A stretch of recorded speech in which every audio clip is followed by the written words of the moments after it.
Yo guys, balik lagi sama dengan gua Bang Jo Review. Mungkin udah lama banget ya gua nggak hunting smartphone di luar negeri. Dan kali ini kesampaian juga nih. Gua buat hunting lagi smartphone dari luar negeri yang pakai Snapdragon 8 Gen 2 tapi harganya tuh cuma 6 jutaan aja. Yes, kalian nggak salah denger, harganya itu cuma 6 jutaan aja.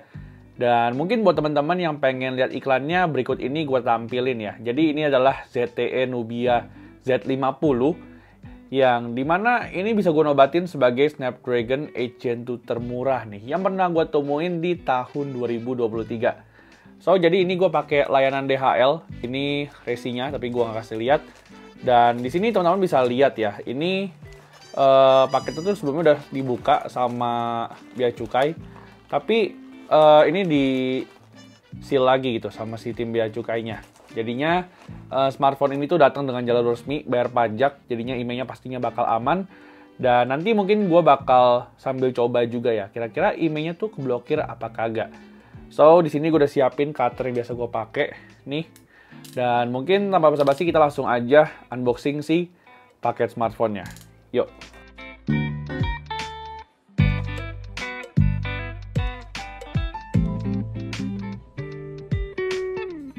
Oke, jadi ini adalah paketnya dan ini teman-teman bisa lihat ya, ini kayak di wrap gitu sama balon wrap, bukan bubble wrap. Jadi ini agak beda sama biasa ada di Indonesia nih ya. Dan ya, ini adalah unit smartphone ZTE-nya. Jadi di dalamnya ini tuh gue dapat lagi kayak semacam apa namanya nih, kayak adaptor begini. Dan ini mungkin karena ini adalah unit smartphone Cina ya, jadinya dapat kayak beginian. Dan mungkin teman-teman buat yang pengen lihat, ini adalah box dari ZTE Nubia Z50. Oke. Di sini belakangnya kayak ada beberapa keterangan gitu. Terus di sampingnya kosong dan di bagian atasnya ini ada kayak email dan juga beberapa informasi lainnya. So di sini yang gua ambilnya adalah yang varian RAM 8 GB dengan storage 256 GB. Dan ini boxnya masih segel ya guys ya. Jadi kayaknya sih tim Bea Cukainya nggak unboxing. Tapi gue nggak tahu juga sih ini segel aslinya atau segel repack. Jadinya mungkin kita langsung aja unboxing si ZTE-nya.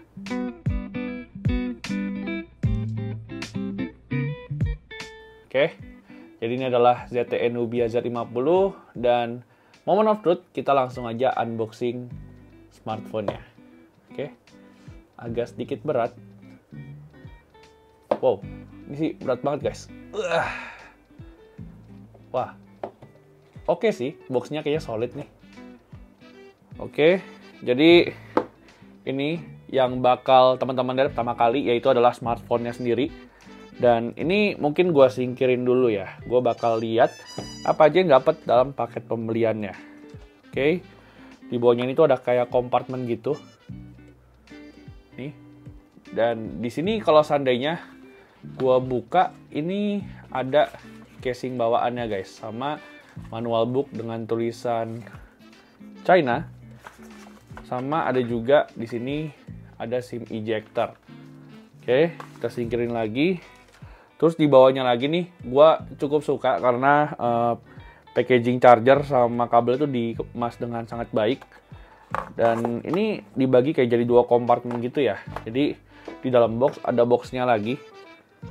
Dan untuk chargernya sendiri kita lihat ya, kira-kira dapat yang berapa watt. Oke. Sip, jadi ini adalah chargernya. Dibungkus sama kayak kertas roti gitu ya dia. Ini kalau gua lihat chargernya ini ada di 80 watt, bener gak nih? Kalau dikaliin nih, watt sama voltase sama ampernya. Oke, jadi ini chargernya. Dan untuk kabelnya sendiri, ini juga di dalam box kayak begini ya. Jadinya kita bakal lihat aja kabelnya kayak gimana. Dan waduh, apa nih? Kayak ada penghalang gitu. Oke, dari mana? Oh, coba dari sini. Sip. Oke, jadi ini kabelnya. Ini kalau gue perhatiin kabelnya kayak kabelnya OnePlus ya, warnanya merah-merah begini nih. ngingetin gua sama kabelnya OnePlus.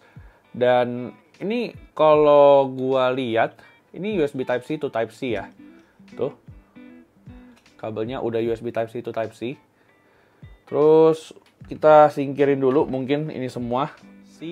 Dan ini adalah si ZTE Nubia Z50-nya. Jadi seperti biasa kalau smartphone Cina itu ada kayak stiker-stiker kayak beginiannya ya. Terus untuk ngebukanya, coba gua slop ke bawah gini, bisa nggak? Jangan deh, nggak bisa ternyata guys. Dari mana ya? Oke. Jadi gua sobekin dulu area sininya nih. Oke. Jadi ini adalah ZTE Nubia Z50-nya. Dan ini teksturnya kayak vegan leather gitu ya, tuh. Kelihatan nggak? Nih kayak vegan leather gitu. Dan ini mungkin gua kletek ya, biar dilihatnya tuh enak. Sip, kita kletek. Dan ini adalah Nubia Z50-nya. Cakep banget ya, tuh. Warnanya tuh biru-biru gitu. Dan ini kalau dilihat dari harganya yang cuma 6 jutaan, ini sih gokil loh guys. Ini tuh ya, layarnya pakai layar curve. Terus ini juga kayaknya frame-nya juga pakai metal nih. Jadinya untuk build quality ini Nubia juara banget. Dan mungkin langsung aja coba kita nyalain ya. Kira-kira gimana si smartphone ini. Oke. Jadi ini teman-teman lihat ya, kayak ada pantulan cahaya gitu. Jadi itu lighting gua. Dan mungkin nanti ini HP-nya rencananya bakal gua setting-setting dulu. Dan nanti gua bakal balik lagi sambil benerin si lightingnya nih, supaya nggak mantul-mantul kayak gini. Yo. Oke guys, jadi gua udah balik lagi sama Nubia Z50-nya. Dan ini teman-teman lihat ya, udah minim lah reflective cahayanya. Cuman tinggal yang di sini aja nih. Tapi nggak apa-apa. Di sini gue udah selesai buat install beberapa aplikasi sama Genshin Impact ya. Nanti kita bakal tes gamingnya juga. Tapi sebelumnya gue bakal kasih tahu fun fact yang agak bikin gue panik sedikit sih, karena ini kalau saya teman-teman perhatiin nih sinyalnya, ini tuh nyata masih belum muncul ya. Tapi kalau udah gue baca di website Bea Cukai, mungkin pendaftaran email itu memakan waktu bisa sampai 48 jam. Jadinya karena HP ini tuh pajaknya baru gue bayar tadi pagi, jadinya mungkin gue harus nunggu kurang lebih 1 hari lagi lah ya, sampai nanti sinyalnya muncul. Nanti bakal gue update di video reviewnya si Nubia Z50 ini. Tapi at least kali ini gue harus bersabar kali ya, karena sinyalnya itu sampai saat ini masih belum muncul. Oke, jadi di sini untuk pajaknya sendiri yang tadi gue bayar itu sekitar 1 jutaan lebih. Dan tempatnya ada di 1.085.000 ya. Teman-teman bisa lihat nih di gambar berikut ini. Dan sebenarnya sih gue berharap sinyalnya bisa segera muncul ya. Karena kalau seandainya udah bayar pajak tapi sinyal belum muncul kan aneh gitu ya. Kenapa nggak beli BM aja? Oke, jadi itu untuk urusan sinyalnya. Tapi untuk yang lain so far sih aman. Di sini gue coba cek kameranya dulu. Ini kalau seandainya gue tes buat foto ya. Ini kameranya sih oke ya. Tuh, dia pindah ke makro otomatis. Tapi kalau gue matiin, dia langsung ke kamera 1x-nya. Ini kamera ultra wide-nya. Dan yang ini 2x crop zoom-nya. Ini sih kayaknya bukan digital ya, karena kalau kita lihat dari kameranya nih, ini tuh setupnya cuma satu di atas ini 64 megapiksel, sama di bawahnya itu 50 megapiksel. Yang ini kalau nggak salah kayak depth sensor gitu, makanya ini kecil banget. Dan ini dilingkarin sama kayak lampu flash gitu ya, yang bentuknya tuh ngelingkar kayak gini. Oke, jadi untuk kameranya aman. Dan di sini mungkin gue bakal kasih spill speknya ya. Jadi kenapa gue tertarik banget buat beli Nubia Z50 ini tuh karena HP ini pakai Snapdragon 8 Gen 2. Nih, teman-teman bisa lihat HP ini tuh pakai chipset Snapdragon 8 Gen 2. Dan ini RAM-nya tuh ada di 8 GB sama punya storage 256 GB ya. Jadi udah cukup gede untuk ukuran smartphone yang dibanderol dengan harga 6 jutaan aja. Jadi si Nubia Z50 ini juga punya beberapa keunggulan, kayak contohnya nih di bagian layar. Ini HP ini meskipun harganya tuh di 6 jutaan aja, tapi ternyata layarnya ini tuh udah Full HD Plus di 144 Hz. Jadinya kan keren gitu ya, karena jarang banget ada smartphone yang punya harga di bawah 10 juta, tapi Snapdragon 8 Gen 2 sama punya refresh rate 144 Hz. Terakhir kan gua tahu itu cuman iQOO 11 aja ya, itu pun dia layarnya masih flat. Tapi kalau si Z50 ini, nih, teman-teman udah bisa lihat sendiri, ini layarnya curve ya. Jadi kesan premiumnya tentu aja bakal lebih dapat di Nubia Z50 ini. Dan mungkin untuk spesifikasinya segitu dulu aja. Jadi kita lanjut dulu lihat benchmark dari si Nubia Z50 ini. Jadi si Nubia Z50 ini tadi gue udah tes dengan AnTuTu benchmark ya di ruangan ber-AC, dan HP ini tuh berhasil dapetin skor 1.533.000. Ini jadi AnTuTu versi 10, makanya skornya tuh jadi lebih gede. Dan untuk rinciannya sendiri teman-teman bisa lihat di berikut ini ya. Jadi untuk skor GPU-nya nih gede banget asli. Dan bisa dibilang sih ini skornya jadi salah satu yang paling tinggi yang pernah gue coba ya. Karena terakhir kali kan gue masih pakai AnTuTu versi 9 tuh. Dan nanti mungkin di video reviewnya gue bakal sekalian compare juga sama HP-HP lain yang udah pakai Snapdragon 8 Gen 2 juga untuk skor AnTuTu-nya. Jadi mungkin sekarang kita langsung aja tanpa basa-basi langsung ngetes game yang beratnya setengah mati, yaitu Genshin Impact. Dan di sini gue udah setel mode gamingnya ya. Jadi di sini tuh kayak ada game assistant-nya gitu di sini nih. Dan ini sih gue cukup suka sama tampilan UI-nya ya di tampilan ini nih. Ini berasa banget kalau HP ini tuh nunjang gaming banget gitu. Oke, pertama-tama mungkin gue bakal kasih lihat dulu untuk setelannya. Jadi untuk Genshin Impact ini gue pakainya di highest 60 fps ya, karena ini kan Snapdragon 8 Gen 2 nih. Jadi harusnya performanya bakal aman-aman aja sih.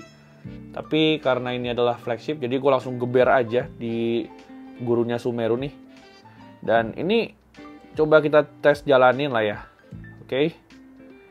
Tuh, teman-teman bisa lihat untuk frame rate-nya sendiri ini ada di angka 55 sampai 60 fps-an. Dan ini kalau gua rasa ini sih udah cakep banget ya guys.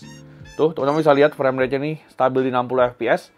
Padahal ini gue gebernya di Sumeru ya, yang terkenal berat banget di kalangan smartphone flagship.